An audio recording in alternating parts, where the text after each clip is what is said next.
Alright, welcome back to Let's Play Final Fantasy XVI. I want to quickly thank everyone that has watched thus far and has been here for the stream of the game. We had so many amazing conversations yesterday just about the game and Final Fantasy in general, and I just really enjoyed it a lot. So thank you so much. Glad you're here today. I'm excited to have more conversations about the game. And speaking of which, I did want to talk about one thing. We kind of started talking about it before we started the Let's Play proper, but I've been thinking more and more about the equipment system in this game. And I gotta say, it's just really weird. Like, I know we talked about it a lot yesterday, but it's just so strange to me that all semblance of an RPG has been removed and we literally just equip the thing with the higher numbers. But then on top of that, the balance is just totally whack. Like, it's just all over the place. You know? Like, the numbers just don't seem right. You know, the weapon gives me 180 attack, which is pretty much my entire attack. But then the armor gives me, you know, next to nothing.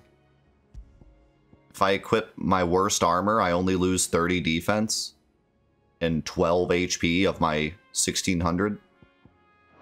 The way you make the armor is with these items that you have hundreds of.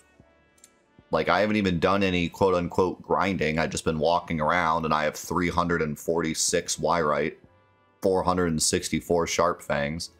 It just feels like the balance is just really awkward and strange.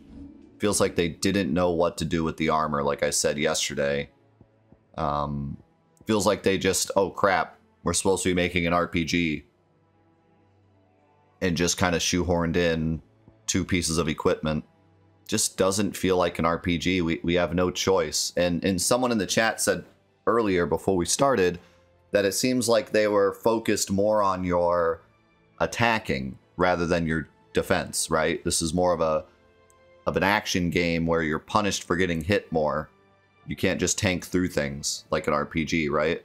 Which is fine, but then give us that choice. Give us an armor that gives me 20 defense but 10 attack instead of 12 HP. Like, it'd be so easy to just swap out that HP stat for attack and make the defense a little bit less and say, here's your glass cannon build, right? And that's just the bare minimum. We could also have elements. We could also have ailment protection. We could have all these different things. I mean, ailments don't even exist, so I guess couldn't do that. But there's just certain things that feel really strange and off, like just not your normal Square Enix experience.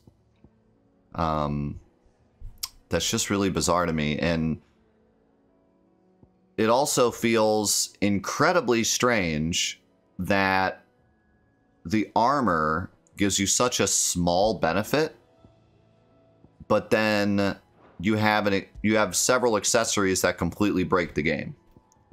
And I know that these are more like, you know, accessibility options, but still, isn't that weird that they could balance the game around having a ring that lets you literally dodge everything, but they couldn't give us like 50 HP on this armor? Like, you know, actual numbers that matter. And I was saying earlier, like, at the very least, maybe this was the very end of development and they just didn't know what to do with this armor. At the very least, bump up these numbers and just make enemies do more damage. You know what I mean? Give me an armor that gives me 500 HP, but then have enemies deal more damage. Or someone else in the chat said, have enemies hit, show less of a sign of attacking, so you get hit a bit more, so it's a bit harder to dodge, but give us more of a buffer. Just so that we get some kind of dopamine hit from equipping this armor, because right now it's just such a boring task to be like, oh boy, here's my 500 wolf pelt so I can have 2 more HP. Like, it just brings you back to Strangers of Paradise and how much of an issue that armor system was. Although there, it was more of a Neo style of you had like a million different armors and you had to pick between them. Here, there's not even a choice. Here, it's you get the armor that does nothing, or you get nothing at all.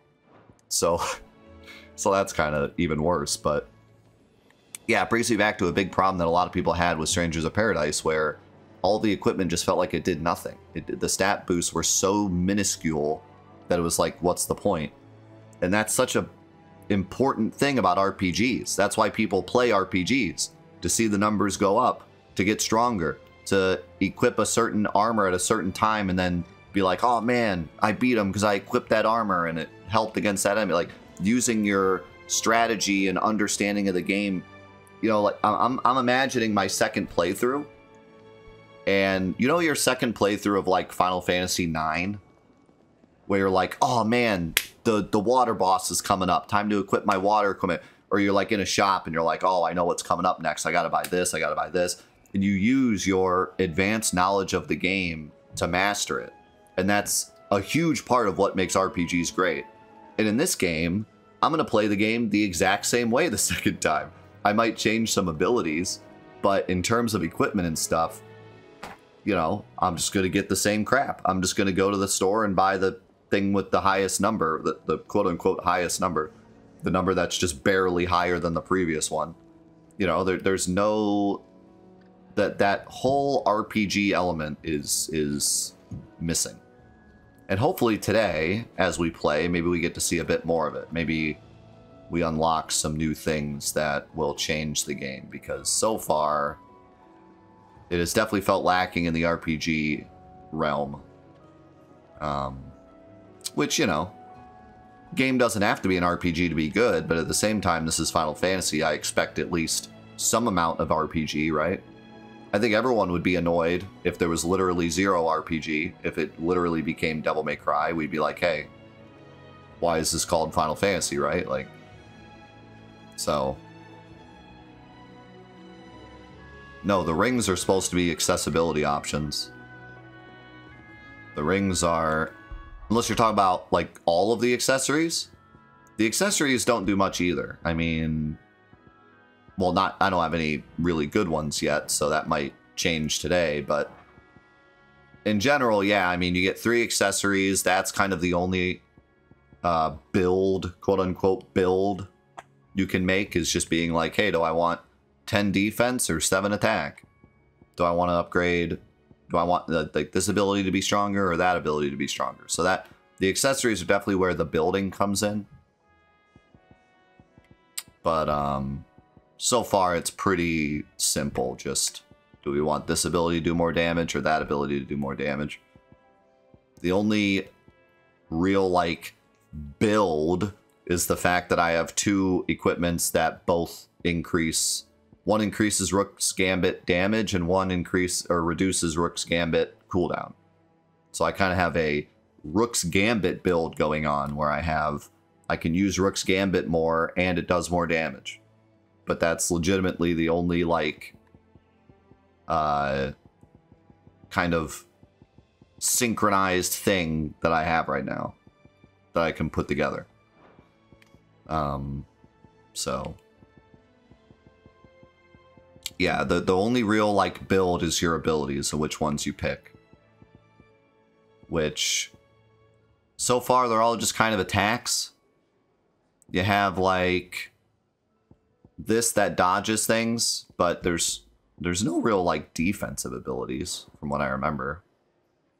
I think, this one is defensive. We just got this one. And there's also this one, which can block projectiles. But that's kind of it in terms of defensive options at the moment. Most everything is just dealing damage. But, you know, I'm not really talking about attack versus defense. I'm talking about your general RPG stylings, right? You know, like...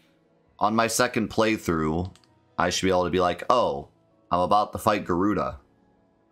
There's an ability that's good against flying enemies or good against wind enemies, you know? Let's equip that. That kind of thing.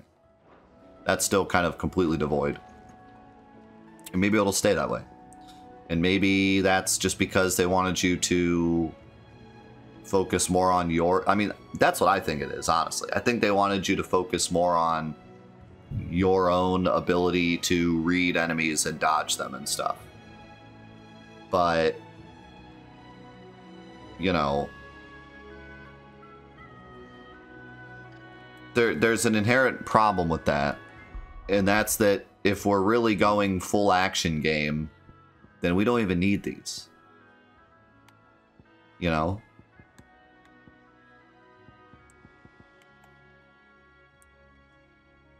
It's just very bare bones, I suppose. And if you're going to have these, there's really no reason to give them, not to give them some abilities that mix well with the combat system you're trying to create, right? Maybe some of the armors give me cooldown on my abilities. Maybe some of the armors give me higher dodge windows, or movement speed, or attack speed. I mean, is there any reason why weapons don't give attack speed, fire damage? Maybe why doesn't the flame tongue make my fire skills do 5% more damage? Like, why isn't, you know? Wouldn't that be a great way to actually separate Gaia Blade and Flame Tongue? Maybe Gaia Blade makes your wind attacks do a bit more damage. So then there's actually a reason to equip that over the Flame Tongue. That seems like it would be an incredibly easy thing to implement that would actually, you know, give the equipment some kind of reason to be here.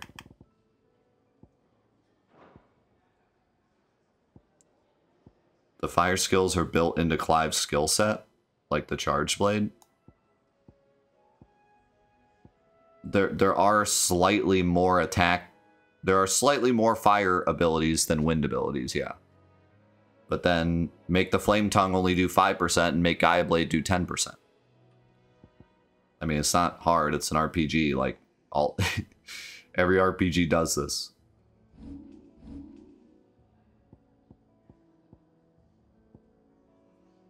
Or, you know, give me stat boosts that wouldn't matter in a typical RPG, but would matter in this game, like movement speed, or dodge window, or even like if the wolf skin sash gave me plus 5% stagger damage, you know?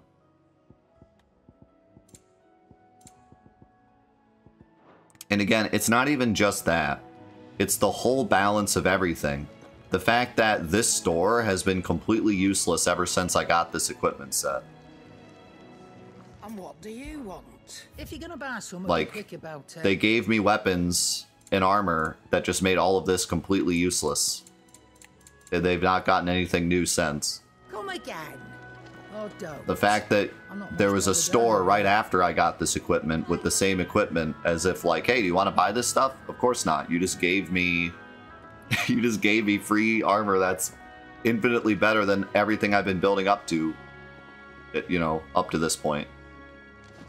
The fact that chests have mostly built like pelts and stuff in them instead of like real equipment or stuff that I'd want to use. It just has the same stuff that enemies drop. Same with like the bosses and stuff too. It just all feels very strange. It just all feels like they didn't really know what to do. They made this action game and then they tried to figure out how an RPG would fit in it without breaking it. Which, I can understand that being a challenge. But then it also begs the question as to why this exists. If it was so hard for them to make equipment that fit into the game, why was it so easy for them to make equipment that just completely busts it? You know? If you're going to make an equipment that automatically dodges everything in the game as an accessibility option, why is there not a ring that just gives me evade chance? And there might be, but like, you know, a bigger evade window. Instead it was an ability, which is strange, but... The actual dodge ability, precision dodge ability, when you master it, you get a bigger window. But yeah, there's just no customization or builds or anything that a typical RPG would have. And that's fine from a surface level, but it just feels like you already have this here. You already have everything in place. All you had to do is just give it the bonuses, right? If all this just didn't exist, and it was just an action game, then I'd get it. I mean, I'd probably be complaining that it's a bit too far off of Final Fantasy at that point, but at least I would understand. But the fact that this stuff is here makes me wonder why they didn't just take that little extra step to make it more like an RPG. Maybe we'll get some more interesting equipment today. We'll have to find out. Well, well, well, someone's in a hurry. Just following orders. Funny, I never took you for the type. Can't all be as obedient as you, Gav. Eh?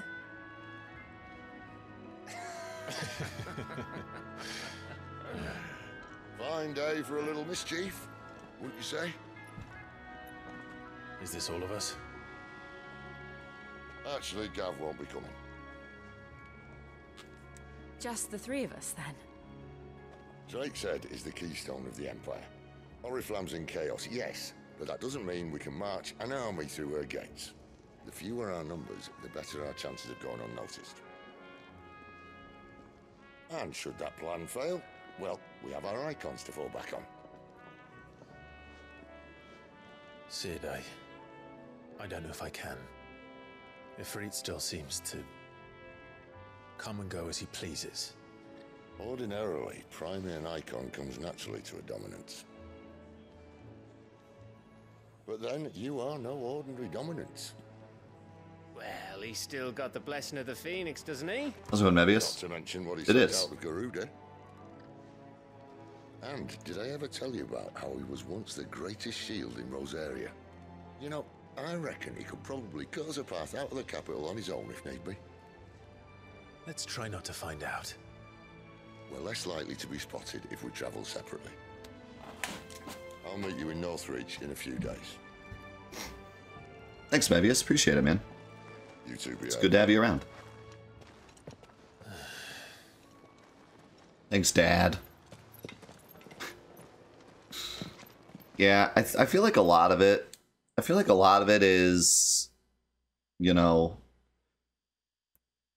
they really decided to make an action game. I mean, I think that's really the core of it. Like I said before, I truly feel like they made an action game that has an RPG story. You know, they made an action game that's more plot driven. And they said that will be enough to make it a Final Fantasy. People will accept this as a Final Fantasy because the story is Final Fantasy.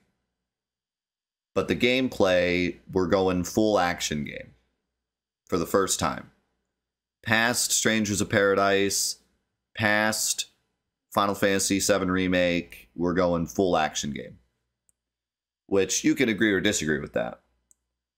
But I don't like this. It feels like they shoehorned in these RPG elements near the end of development because they were afraid people would be mad that they aren't there. You know what I mean? It doesn't feel like these RPG elements fit with the game they were trying to make. That's why they give like 2 HP. Because they had already balanced the game as an action game. And then they were like, you know what? We should have some kind of equipment or else people are going to be mad. So they put in this equipment, but it's so small and so insignificant that it doesn't ruin what they already made. Does that make sense? Like that's the vibe I'm getting. That's the vibe I get from the equipment system, is that they're trying to make it as insignificant as possible, but it's more of there just to make people not be mad. Which, you know, you could agree or disagree with. But I want to say that I would rather them just go full action game if that's what they want to do. But I think that's being a bit untruthful to myself. I think if they had made this game 100% action game with 0 RPG elements, I would have been kind of upset. To be fair, I honestly think I would have been. I would have been like, come on, guys, you couldn't have put at least something in, right? And I love action games, obviously. This is way up my alley, but it just feels like Final Fantasy is an RPG series. And although I'm okay with modern Final Fantasy, and I'm okay with them taking different paths, going full-blown, you never even open up menus other than to switch your abilities, would feel a bit against what Final Fantasy. At that point, it should be called Strangers of Paradise. At that point, it should be called like a side series. You know what I mean? So, I mean, but I'm curious to hear what you guys think about that. Like, would you have been mad if this game was 100% action game, or would you have been like, I'm glad they stuck to what they wanted to make, you know? Or would you have been like, yeah, this shouldn't have been called Final Fantasy. This should have been called Game of Fantasy. Fantasy of Thrones, you know? And it goes back to our conversation we had yesterday about, like, just calling this not a Final Fantasy. You know, I think that if it had completely removed every RPG element and it was just Game of Thrones with crystals, I don't know if I would really argue with anyone that's complaining that it's not Final Fantasy. You know? Again, my argument yesterday was that I just don't like people saying that without even playing the game, without even, you know, approaching the community with their opinions, but just spamming that. That was the conversation we had yesterday. But for people that are actually having the conversation about whether or not this is a Final Fantasy or not, I don't think I could disagree with them. If there was literally no RPG elements and it was just hack and slash. But let's be real, it kind of is already. I mean, there's no elements, there's no ailments, there's barely any build paths, and that this is 20 hours in. We still have more time to play, but 20 hours in, I should be at least having some kind of build. There is no build. There is, oh, I like this ability, so I equip the thing that makes that ability do more damage. That's it. There's no building. There's no... Well, okay, to be fair, there is ability building, but in terms of equipment, there's nothing. No elements. People cast Aeroga and Fireaga, but they're not actually arrow and fire element. It all just does the same.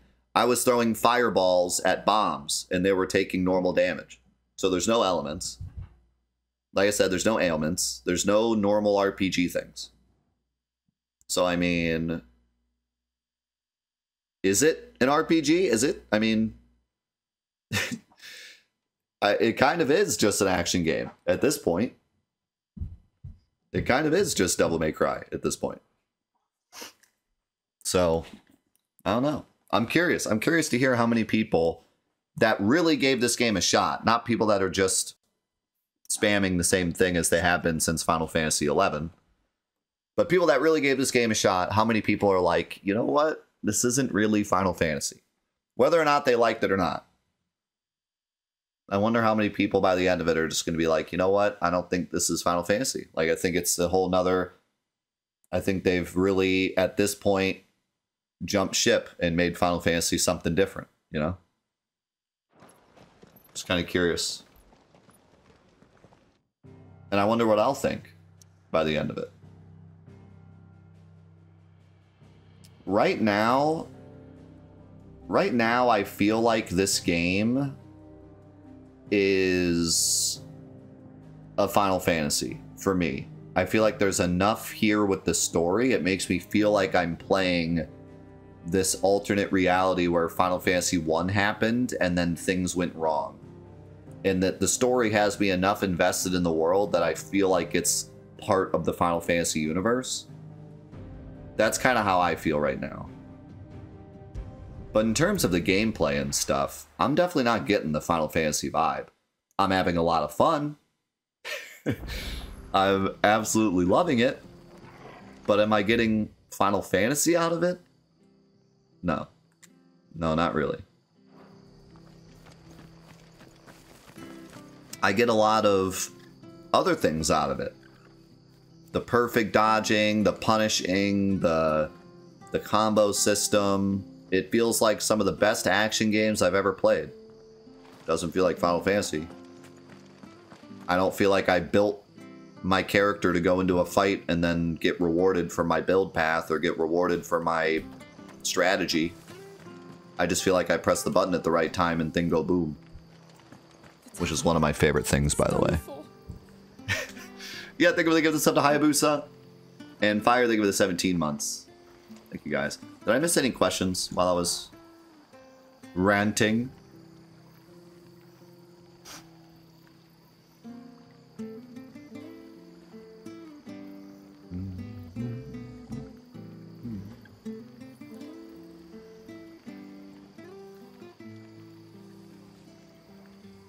I've always seen Final Fantasy as about the storytelling and audio-visual rather than the genre. I think I feel that way now, but I didn't back in the day. I mean, it was a turn-based RPG through and through until Final Fantasy XI. That's 10 games. That's over a decade of it is strictly a turn-based RPG. But see, you could read that two ways.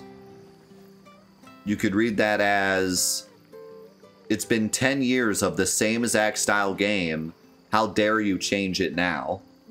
Which is how a lot of people view it. Or you could view it as, it's been 10 years of the same exact style of game, thank God they finally changed it. Or, they're in their right mind to finally change it. It's okay for them to change it. They've done the same thing for 10 years. They've earned the right to change it, you know what I mean? So you can look at it both ways, and everyone looks at it differently.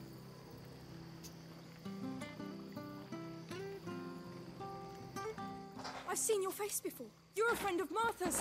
Help us, I beg you. Help you with what?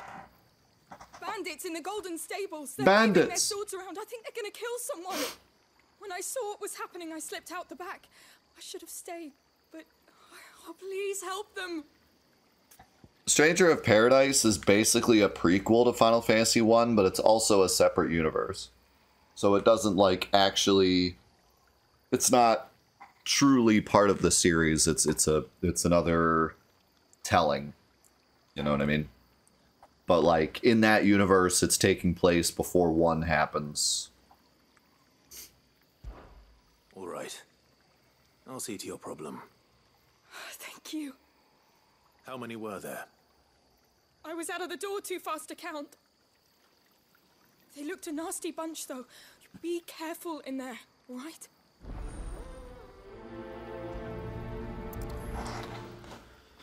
I'm sure they're real nasty. Oh yeah, and then there's the side quests, which we didn't talk about yet. Another way that it feels like they shoehorned in RPG elements. Golden Stables, my ass. All Martha's hiding back here is coppers. This town ain't big enough for the two of us. That's a fine sword, friend. Heavy, though, I expect. What say we relieve you of it? Get him, lads. I want that blade. Let's get this over with.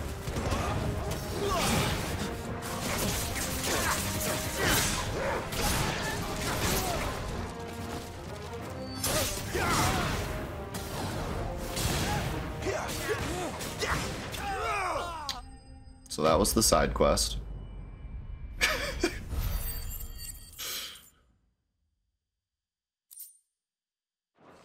Anyway. I'll be keeping my blade, thank you. There he is. the hero of the Golden Stables. People'll think twice about pushing us around again, thanks to you.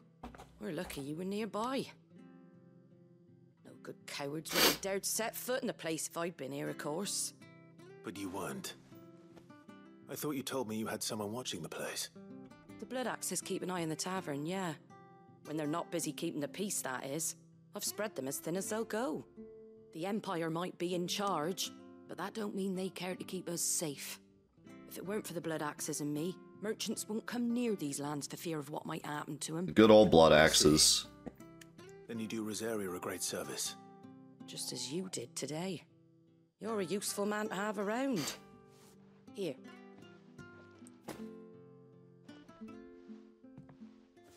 And there'll be a mug of something tasty waiting for you whenever you next stop by. Oh yeah. Right, we've got That's work the to real do reward. to make this place presentable. You best be going before I arm you with a mop.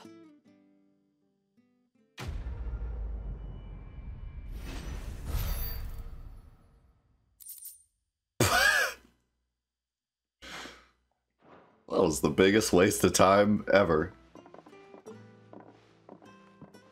Literally nothing. Nothing from the enemies, nothing from the reward. Man of the hour. Anything else here?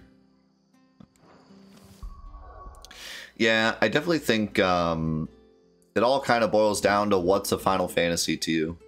And like I said, that's something we'll never truly completely agree on. It's everyone's own interpretation. Listen, I think the real split with people is after Final Fantasy X. Some people think Square Enix jumped the ship. Other people think that it was time to change. You know what I mean? And that's the core difference that is gonna really decide how you feel about the future games. And both are definitely valid. You know, 100%. They're both valid. Because to me, if a game had like I remember being just so angry with Final Fantasy XI. I hated it. Like, oh dude, the side quests are so mean. Well, they world build and they're written really well, but they're so meaningless. I mean, I was saying yesterday, through a second playthrough, you're never going to do the side quests. They're like they're a complete waste. They give you nothing of value. On a repeated playthrough, there'd be no reason to do the side quests. Side quests are really just here for world building. Again, another thing where it feels like they just put them in because they're like, oh crap, RPGs have side quests. We gotta have some side quests. But then Yoshi P was like, yeah, but don't put anything good in the side quests because that's gonna ruin my balance. So they're like, all right, just have them get Weir right and 2 gil at the end of every quest. You know, like that's truly what it feels like, at least so far. That is truly what it feels like. Is they were literally butting heads in the office, like, we gotta have side quests because it's an RPG and it needs them. So yeah, but you're gonna ruin my balance. And then we ended up here. Find Sid and Jill before this dame finds me. Nah, it definitely doesn't ruin the game, but it's just really interesting to see how Square Enix themselves seem to be arguing with themselves as to whether or not they want to make an RPG or not. You know what I mean? That's what I was saying before. Maybe it would have been better if they just went full action game. A lot of people would have been mad, but maybe it would have been the right play because they maybe could have just really stuck to what they wanted to make.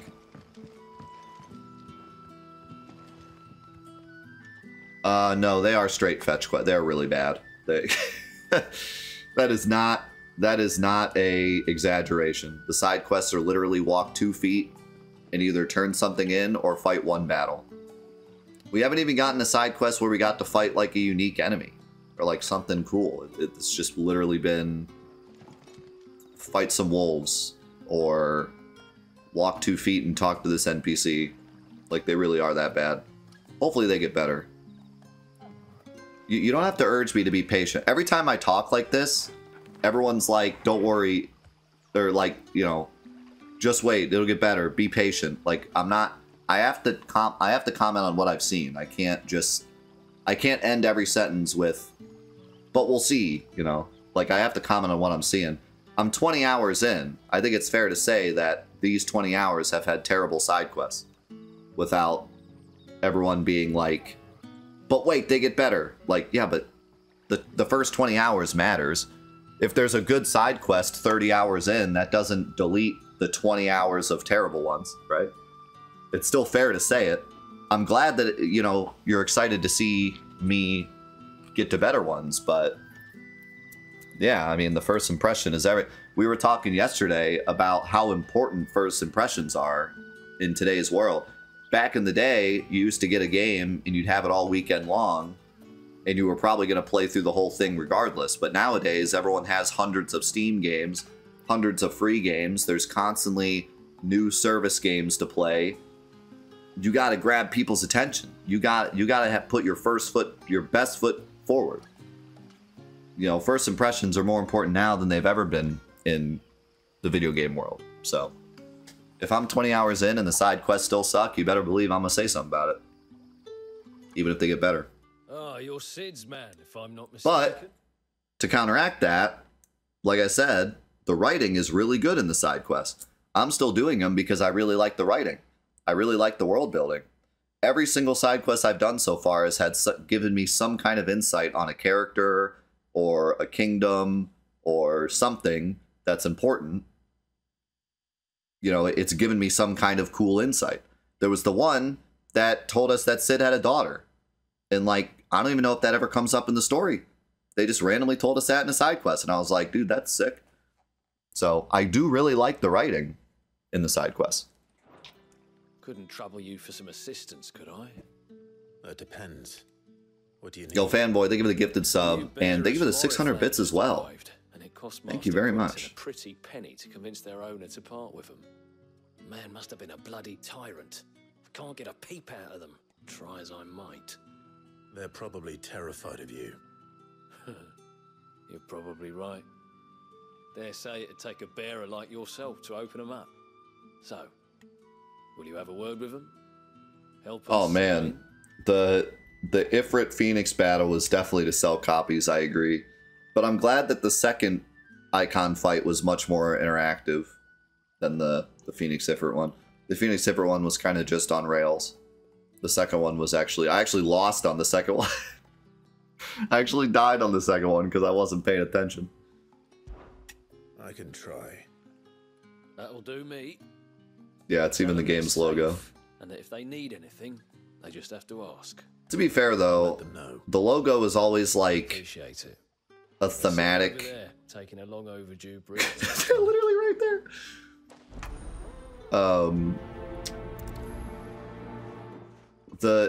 The title card usually has some kind of thematic reasoning behind it. So I think the reason they used Phoenix Ifrit is because thematically it's a battle between Phoenix and Ifrit. So that makes sense, but it is kind of funny that like even the title has the Phoenix Ifrit. One thing that frustrated me actually, I was looking at some of the wallpapers and like art for the selling of the game, and multiple pieces of art that they used to sell the game had Joshua standing next to the Phoenix and Clive standing next to Ifrit. And I was like, is that not kind of a spoiler? Like, we're kind of led to believe that that's probably the case throughout the entire opening. But there is that gap where you're kind of, the game is trying to kind of take you off of the scent and be like, oh, maybe he's not Ifrit. So it was kind of weird to me to see that. I was like, why do they show that? Like pretty obviously that he's Ifrit. Kind of weird. Unless they thought maybe it would be yeah, well, it doesn't matter if it was shown in trailer 2. They literally show Don't they show Elwyn dying in one of the trailers? Like, just because they show it in the trailer doesn't mean it's not a spoiler. They spoil a crazy amount of stuff in their trailers. I swear it does. If it's something that in the game they're trying to kind of trick you into thinking might not be real, then it's a spoiler if they show it in the trailer. Just because they show it in the trailer doesn't mean like, oh, it's not a spoiler, everyone knew. Oh, it's insane. The game intro videos always show like every character. That always makes me mad. 13's, I was talking, when we started 13, I said we're not watching this intro because they show every single character and they show like 3 of the summons and who summons them. I was like, what? That's like part of the... when Snow first gets Shiva, that's like a big deal. Also, I always like bringing up that in the trailer for Stranger of Paradise, they literally showed the final part of the game. The final thing you see before the credits is in the trailer of Stranger of Paradise. Which just is like, they must have changed that later. They must have been like, you know what, let's have this be at the end. And they're like, oh crap, we put it in the trailer.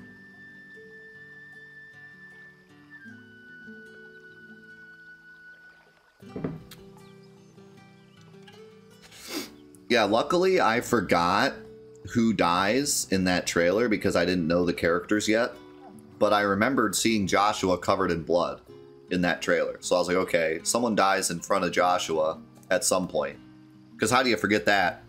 It's one of the biggest, like, moments of the game is Joshua covered in blood. Like, it is kind of a shame that that was even in the trailer because that's, like, such a big moment. Yeah, I mean, there's no context, but still, you're not going to forget a kid covered in blood. Like, it's weird. I don't know. It's all very weird, the way Square Enix. Square Enix wants us to buy the game so bad, they're willing to do anything, yeah.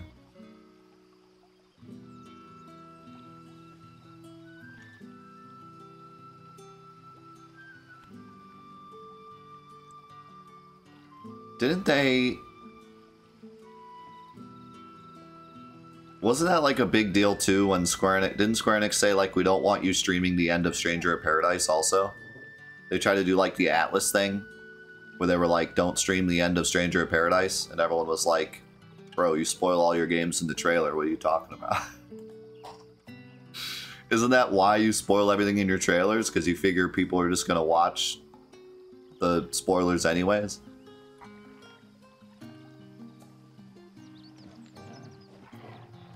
Come on, man.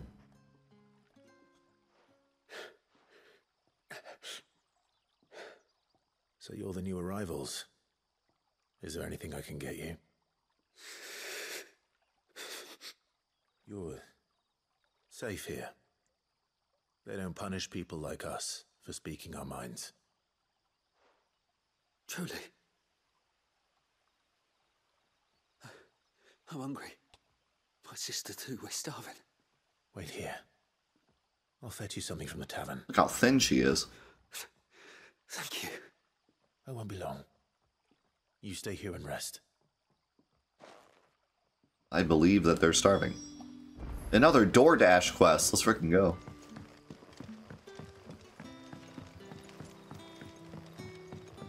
But how did the grocer know his door? Sun's setting fast. They'll all be back. Yeah, that's honestly good to see. Especially from Square, who have been kind of I'll have 2 plates hit or miss with that. you're serving. Sorry. We've enough mouths of our own to feed without tending to the wants of outsiders. It's not for me. It's for some new arrivals. Oh, my apologies. I didn't see the mark. So you're a comrade. Well, in that case, you may have whatever you require.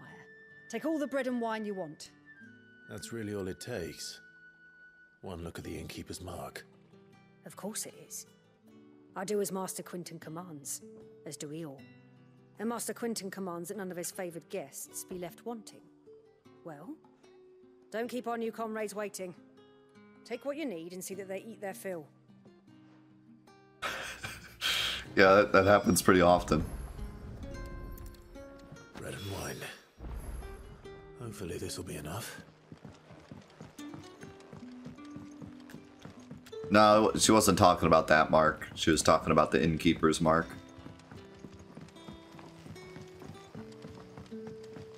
She was talking about this. Oh, actually the other one. Quentin's mark. Brother, did you see?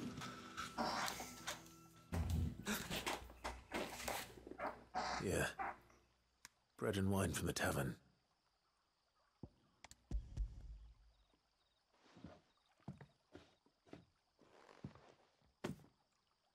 May we? Truly?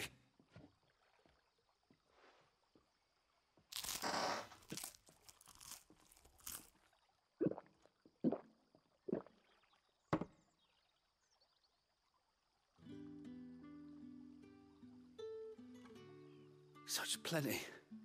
Never in all my days. Brother, this place is like a dream. We sat and no one shouted. We ate and more was offered. I know. I can't believe it. You're free now.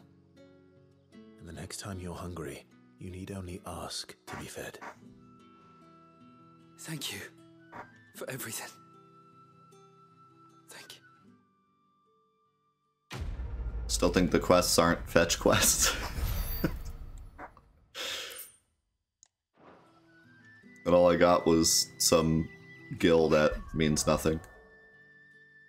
To us now, brother. Not a bad, like, I enjoyed that quest, but yeah. No, if you were thinking that the quests weren't fetch quests, yeah, they are. So what do you think about the guys like Quentin, sympathetic to the cause, but basically profiting from the bearers they purchase, which makes them rich and powerful in their communities? Yeah, that's one of those interesting things, like, one of the interesting things that comes from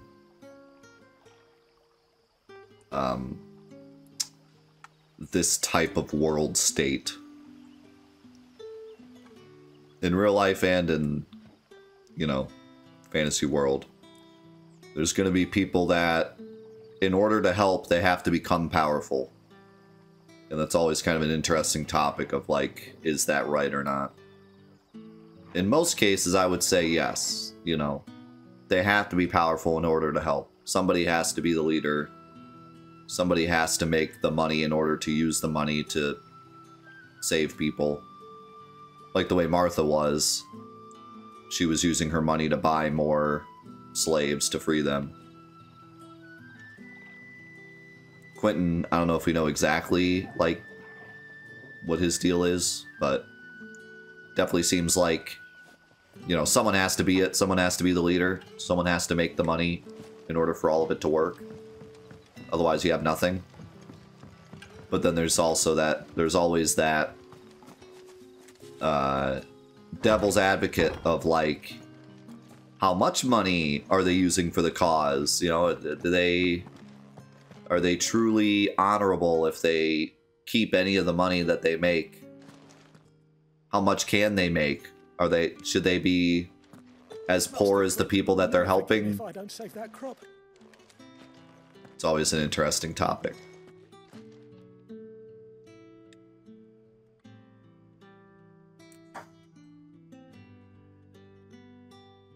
Yeah. Well, we were talking about that a couple weeks ago. Somebody had brought up, like, YouTubers that do, like, big charity videos. Yeah, like Mr. Beast or whatever.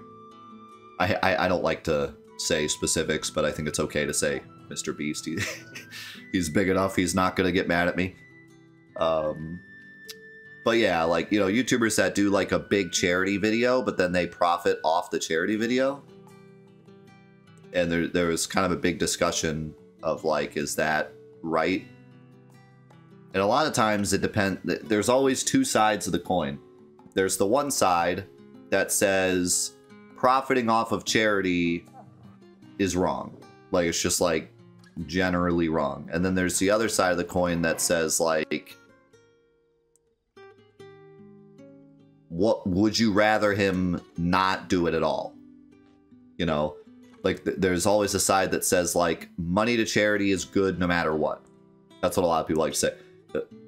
You know, $1 to charity is better than $0 to charity. Therefore, if he makes $1 million, but 10,000 of it goes to charity, it's helping the world, it's worth it.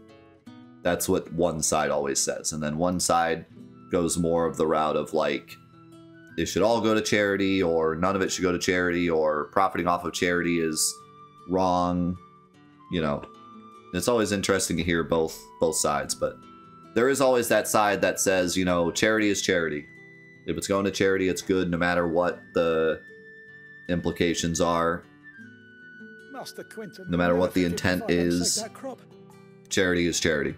And they have a good point. They really do. I tend to kind of agree with them for the most part. I think there is outlier cases where, yeah, if you're making a bajillion dollars off of a charity and not really supporting it as much as you lead on, then yeah, there can be problems. But for the most part, I tend to actually kind of agree with that side. It's like charity is charity. We shouldn't make donating to charity seem like a bad thing by saying you're donating too little or too much. But like it's all kind of in the finer details. I don't think there's one blanket answer, right? But yeah, it does kind of connect to this. You know, if you have a guy that's profiting off of the slave labor, but he's using that to better the community, is it okay for him to be a leader? Is it okay for him to make more money than everyone else? Is it okay for him to be quote-unquote rich? He's not rich, but he's richer than the people around him. Is it okay for him to command other people for the good of the community, command them and be someone that is of a higher hierarchy, like he is like the king or the president or the leader of this community, and everyone has to do what he says? He gets power over everyone else, but he uses it for good, you know? In this case, I would argue that if he wasn't doing what he was doing, the community would be worse. And nothing that he's doing is inherently bad. He's only benefiting from the goodness he's doing. So, I would say, you know, someone has to do it. Someone has to be the leader and connect everyone, and he's going to make money off of that because he has to control everything. Some might say he should only pocket as much money as his workers are pocketing. That's a different argument entirely, but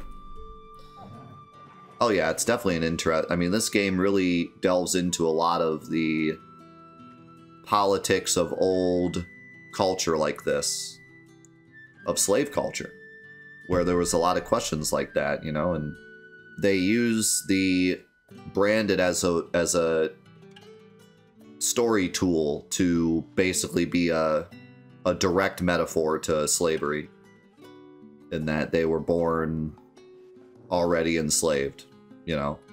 So it becomes this whole metaphor for any community that's like that in real life, and how people deal with that and how people get out of it, and how people, I mean, like, you already know kind of what,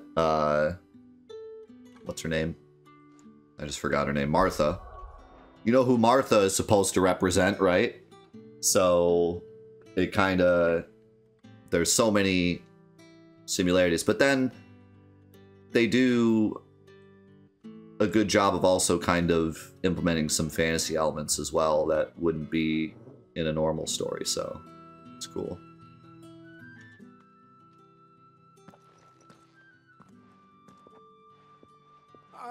I want no trouble. I love that, like, every NPC has that scarf. I love the scarves. I kind of want one. Glory to Griga. You were the hanged man. I took you for a rogue. If you're a friend of Master Quinton's, then perhaps you'll help me. His vineyard Lostwing's pride and joy, has been beset by a plague of giant wasps. Oh, not wasps You need again. someone to solve We the already problem. had a wasp quest. I do indeed. I've never seen them so far from the forest, nor so mean for that matter. I suppose the smell's got them worked up. Can you go kill Little some wonder bugs? This'll be the finest crop we've ever known if the fiends don't eat it first. I tried chasing them off myself, but they won't flee from the likes of me. And if I don't bring those grapes in for pressing soon, Master Quinton will have my guts for garters. You look like you can handle that blade of yours. Will you put it to use for a comrade in need? Is that Fred? Please, rid us of these wasps so I can be about my business. All right. I'll see to it. Oh, thank you. You'll find them over at Gotan's Bales on the edge of town. And hurry, Lostwing needs those grapes. We need those grapes. What would you guys do if I wore an ascot? You think I could rock an ascot?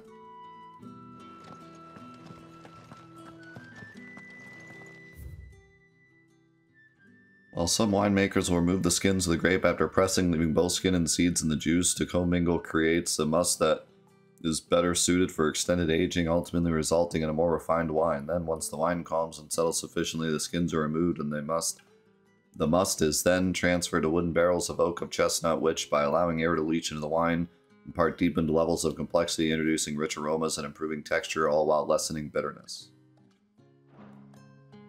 Alright. Thanks for telling us how wine works.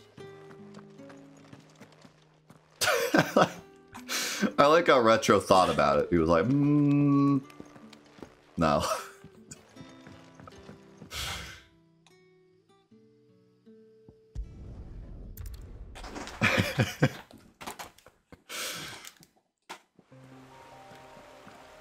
You think Clive could rock an ascot?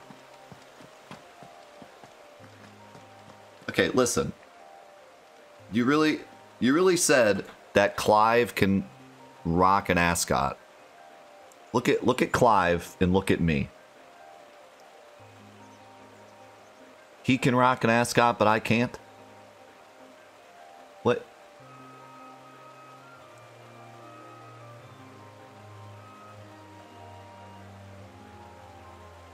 We're basically twins.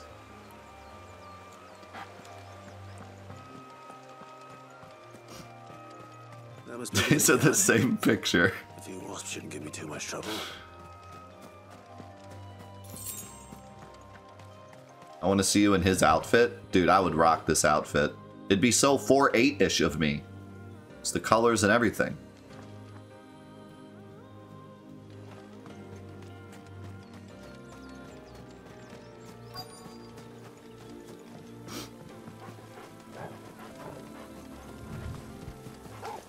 Let's make this quick. It's over. Don't let them get away.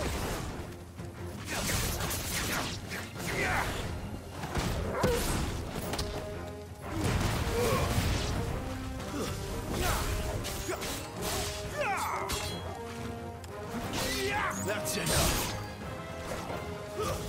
Don't let them get away.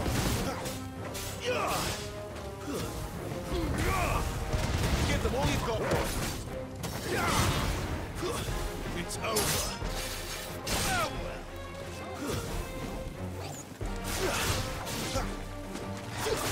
Over here.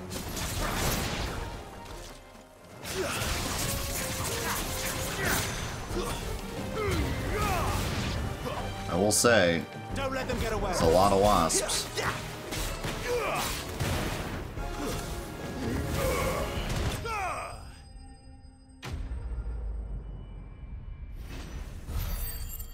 You did it.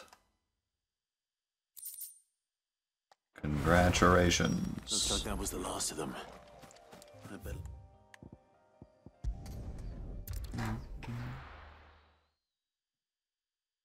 Why are there even damage numbers? Yeah.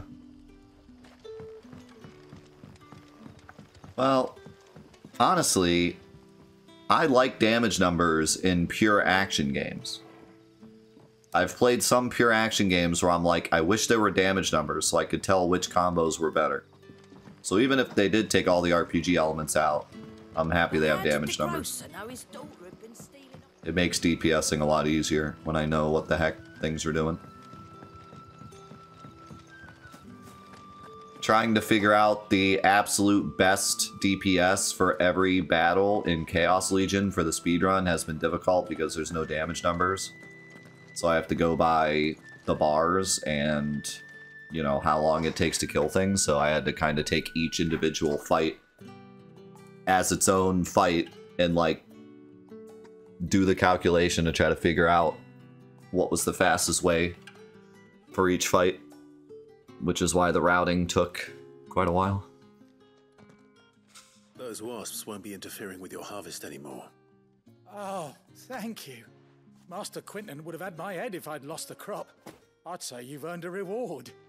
Our Gotand Rouge fetches a handsome price among the rich and powerful of the realm. We use that money to keep our comrades fed and imperial wolves from our door. The vineyards were Master Quinton's idea. He wanted to give bearers a place to work, a place where they'd be safe. Well, he certainly seems to have done that here. I'm glad I could help. I'll see. Your friend asked me to get rid of the wasps, so I got rid of the wasps. Once this vintage is ripe for drinking, there'll be a glass or two raised in your honor. That is one of the greatest quotes. I love this game just for that quote. Your friend asked me to get rid of the wolves, so I got rid of the wolves.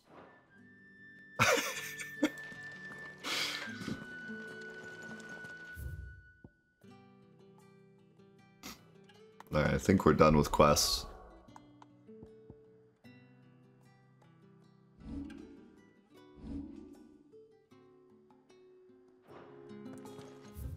Clive kind of reminds me of Cloud sometimes. I mean, he's not full Cloud, because he definitely has more of a honorable sense to him and royal sense to him, but sometimes some of his quotes sound very Cloud-like.